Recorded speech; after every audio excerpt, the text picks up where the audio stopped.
ครับวันนี้เดี๋ยวเราจะมาตรวจเช็คอินเวอร์เตอร์ยี่ห้อ TBE 3,000 วัตต์ 12 โวลต์ดูนะครับการเสียของเขาก็คือเมื่อเปิดโหลดขึ้นมาปุ๊บมันจะไม่ทำงานตัดแล้วก็จะร้องปี๊ดปี๊ดเลยนะฮะตามเออร์เลอร์ของเขาของ TBE คนที่ใช้ TBE จะรู้นะฮะทีนี้ก็เลยลองถอดออกมาเช็คดูสงสัยว่ามันจะเสียหรือไม่เพราะว่าปกติแล้วไม่น่าจะเสียถ้าอาการร้องแบบนี้นะฮะก็คือเปิดขึ้นมาร้องใช้งานได้แวบหนึ่งแล้วก็ตัดปี๊ดเลยก็คือน่าจะเกิดจากการที่แรงจ่ายไฟก็คือแบตเตอรี่ไม่สามารถจ่ายกระแสได้นะฮะกระแสไม่ถึงก็คือแบตเตอรี่เสื่อมแรงจ่ายไฟเสื่อมนั่นเองทีนี้เรามาลองทดลองบนโต๊ะทดลองกันนี้ดูว่ามันจะเป็นยังไงบ้างนะครับสำหรับ TPE 3,000 วัตต์ใช้ไฟ DC 12 โวลต์นะครับหลังจากเราเปิดมาเรียบร้อยแล้วนะครับทีนี้การเช็คเบื้องต้นนะครับว่าฝั่งไฟขาเข้าจะมีการช็อตอะไรหรือไม่นะครับก็ให้ตั้งมิเตอร์ดิจิตอลไปที่อันนี้เป็นมิเตอร์ดิจิตอลนะฮะไปตั้งไปที่ไดโอดการวัดย่านไดโอดนะครับเดี๋ยวลองเช็คกันดูนะครับโดยการจับที่ขั้วบวกกับลบนะครับลองจับดูนะครับนี่ลบนะฮะลองดูทีนี้เราลองวัดดูนะครับในย่านวัดไดโอดนะฮะตอนนี้บวกแดงเข้ากับแดงไปก่อนนะครับดูซินะฮะดูที่มิเตอร์นะฮะมิเตอร์จะไม่ขึ้นอะไรทั้งสิ้นตอนนี้ขึ้นนะฮะดูซิเดี๋ยวผมใส่ไม่สนิท0.45 0.6 มันจะไล่ขึ้นไปเรื่อยๆนะฮะแต่ต้องไม่เป็น0นะครับอันนี้คือแดงเข้าแดงลบเข้าลบเลยนะครับทีนี้ลองสลับดูนะครับมันจะต้องไม่มีค่าเป็น0หรือช็อตนะฮะครับทีนี้สลับขั้วดูนะครับทีนี้ดูเห็นไหมฮะเป็น0นะครับนี่คือไม่มีเสียงร้องนี่จะมีค่าวิ่งขึ้นนะครับเห็นไหมฮะจะเป็นค่าบวกเหมือนฝั่งด้านนั้นเหมือนฝั่งที่เราก่อนหน้านั้นที่เราวัดก็คือแดงเข้าแดงดำเข้าดำตอนนี้แดงสลับนะครับสลับกันแล้วนะฮะ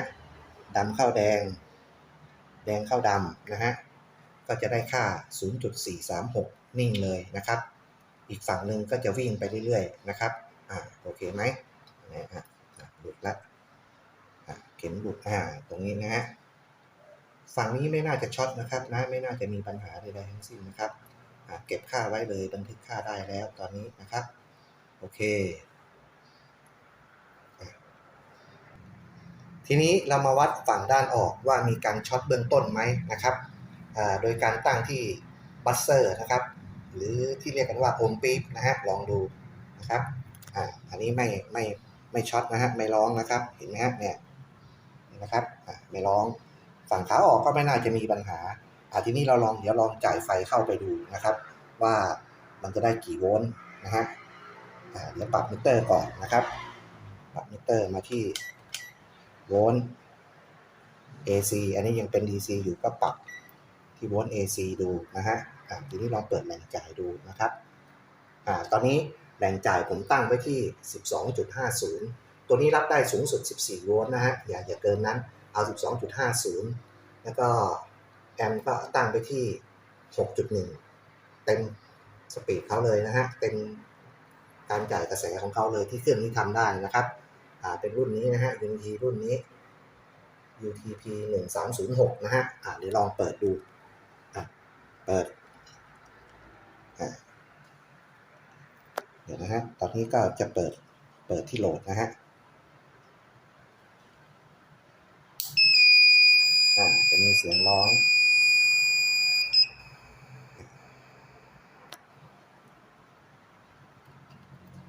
ตอนนี้ก็ตัวหัวแรงติดนะครับ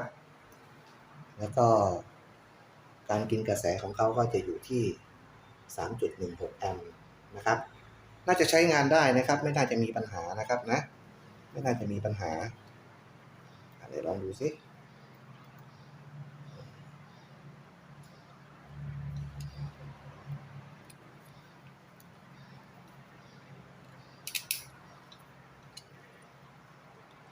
ไฟฝั่ง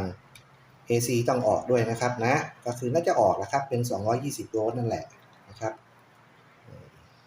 แต่มันไม่ถนัดเลยเดี๋ยวนะตอนนี้ผมใช้สายคีบแล้วนะฮะอันนี้ก็คือจะวัดไฟ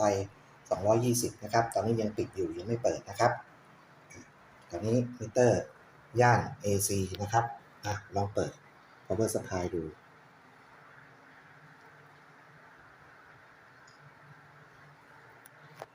เปิดแล้วนะฮะ power supply เปิดแล้วทีนี้เปิดสวิตช์ on off ของตัว inverter นะฮะ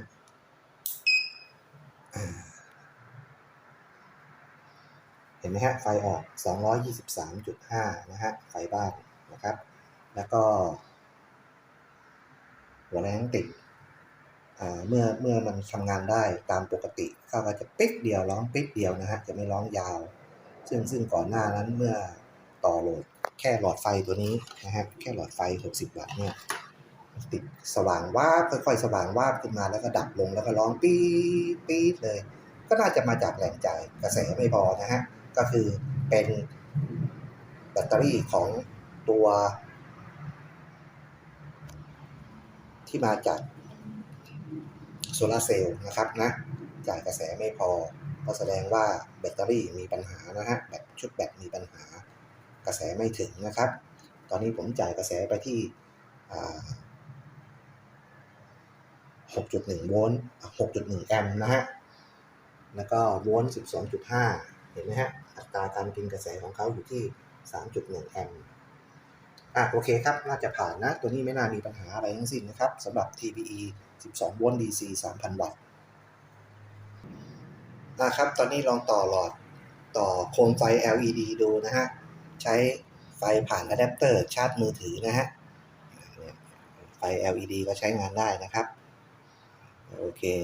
เห็นไหมฮะสลับได้ก็แสดงว่าตัวแหล่งจ่ายไฟมีปัญหาจริงนะครับทีนี้เดี๋ยวเราจะมาวัดค่าC ชุดไฮโวลต์ของเขาเก็บไว้นะครับเดี๋ยววันหน้ามีปัญหาจะได้รู้ค่าในการซ่อมนะครับ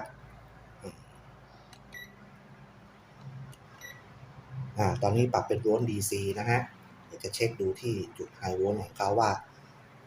เขาได้เท่าไหร่นะครับนี่เลยนะครับจุดไฮโวลต์ C ใหญ่นะครับ C ที่เป็นฝั่งรับไฟมาจากตัวคอนเวอร์เตอร์แล้วก็สวิตชิ่งไปเป็น380โวลต์นะครับประมาณนี้นะฮะแต่ถ้าไม่ต่อโหลดนี่ก็จะอยู่ที่ประมาณ377นะครับที่วัดก่อนหน้านั้นแต่ว่าไม่ได้ทำคลิปให้ดูนะครับอันนี้ก็มาบันทึกสดๆเลยจะอยู่ที่385 386ไม่เกินนี้นะฮะโดยปกติก็อยู่ประมาณ390นะครับสำหรับโคม LED ตัวนี้กินกระแสอยู่ที่ 1.460 แอมป์นะครับนะฮะตามนี้เลยโอเคนะครับเดี๋ยวจะลองมาวัดสโคปคลื่นรูปทรายกันนะครับว่าเป็น Pure Sine Wave หรือไม่จริงหรือไม่นะครับตอนนี้เราต่อออสซิโลสโคปไปเรียบร้อยแล้วนะครับอย่าลืมนะครับสำหรับวัดไฟสูง220โวลต์ไฟบ้านนี่สำหรับยี่ห้อนี้นี่จะต้องปรับนะครับไม่ว่ายี่ห้อไหนก็ต้องปรับตัวคูณนะฮะเนี่ยตัวทดนะฮะเป็น 10x แล้วก็ตั้งค่าโวลต์เปอร์ดิฟไปที่50โวลต์100โวลต์200โวลต์แล้วแต่เครื่องจะทำได้นะครับสำหรับตัวนี้เขาจะทำได้แค่เมื่อปรับสเกลแล้วเขาจะปรับได้แค่สูงสุด50โวลต์เปอร์ดิฟนะฮะกราฟจะล้นนะครับนี่คือปัญหาของเขานะครับนะซึ่งต้องถ้าจะวัดให้ได้กราฟรูปงามๆออกมาเลยก็จะต้องปรับเปลี่ยนโคปนะฮะเป็น 100x นะครับเดี๋ยวลองดูกันนะครับจะเปิดแล้วนะฮะดูที่หน้าจอนี้นะฮะจะดูเปิดเลย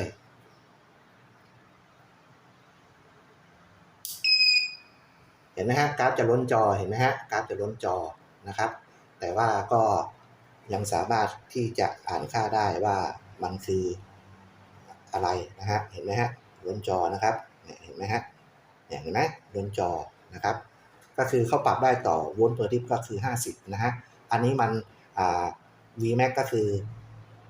319นะฮะ Vmax ก็คือโวลต์พีคทูพีค389นะครับเห็นไหมฮะที่มันอ่านค่าออกมาได้นะฮะ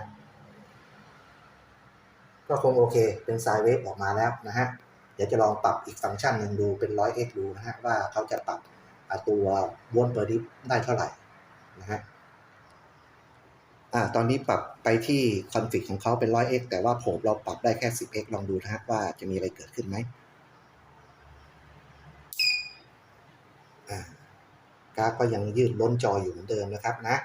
ก็ต้องถ้าสำหรับผู้ที่ใช้รุ่นนี้อยู่ก็ต้องเปลี่ยนโผล่นะฮะถ้าจะวัดไฟสูงนะครับนะโอเคไหมนะฮะดูสิฮะเนี่ย500 โวลต์ per dip แล้วลองปรับลงดู100 โวลต์